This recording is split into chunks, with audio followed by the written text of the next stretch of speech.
سلام سلام، مرحبا بكم في فيديو جديد. وكيف كتشوفوا اليوم غادي نهضروا على مجموعه ديال البهارات اللبنانيه اللي كيتباعوا في مرجان واللي كيتستعملوا للشاورما والدجاج والمجموعه ديال الاكلات المغربيه.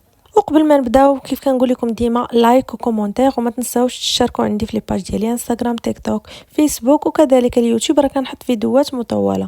وما تنساوش تقولوا لي شنو تبغيوني نهضر لكم عليه في لي فيديو الجايين. يلا نبداو. اول حاجه غادي نبداو بها هما هاد البهارات من ماركه مرجان، شاورما خاصه بالشاورما ديال اللحم. الثمن ديالها 18 درهم. كنستعملوها مع اللحم المفروم ستيك وحتى الكفته. بالنسبه لطريقه الاستعمال كناخذوا شويه ديال الزيت كنضيفوا ليه معلقه صغيره من هاد البهارات وكنخليو اللحم يشربها مزيان ومن بعد كنبداو الطياب عادي.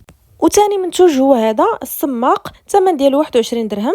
كيدار في الكباب وحتى في الدجاج المشوي، كيعطي نكهه منعشه بزاف. الناس اللي مجربينهم خليونا الاراء ديالكم واش زوين ولا لا. وثالث منتوج هو هذا خليط 7 بهارات لبنانيه، الثمن ديالو 18 درهم. هذا الخليط راه جامع روائح مميزه، قرفه، فلفل، كمون، قرنفل، يعني مزيج متوازن لاي اكله شرقيه مغربيه خصوصا اللحم او الكفته. وعندنا كذلك هذه البهارات ديال شاورما الدجاج، الثمن 18 درهم. كيعطي واحد النكهه شرقيه زوينه بزاف، كتعطي طعم الشاورما الاصلي اللي كيعجب الصغار والكبار. كنضيفوها على الدجاج وكنخليوه يشربها مزيان ومن بعد عاد نبداو نطيبو. دابا غادي نهضروا على بهار طاووق اللي الثمن ديالو داير 18 درهم. هاد التوابل معروفه بزاف في المطبخ اللبناني والسوري، كيعطيو الدجاج باش يجي طري وريحته بنينه. بالنسبه لطريقه الاستعمال كنشدو الدجاج كنزيدو عليه شويه الليمون او الزيت واليوغورت وكذلك هاد البهارات وكنخليوه يشرب التوابل مزيان ومن بعد نديروه في الفران اولا في المقلاة.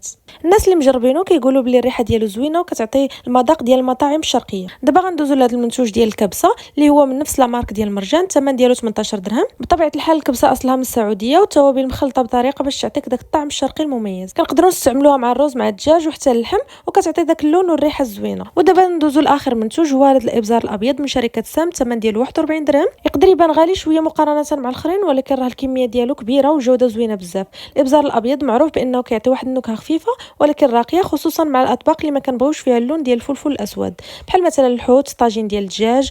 هذا النوع هذا كيجي زوين معاهم.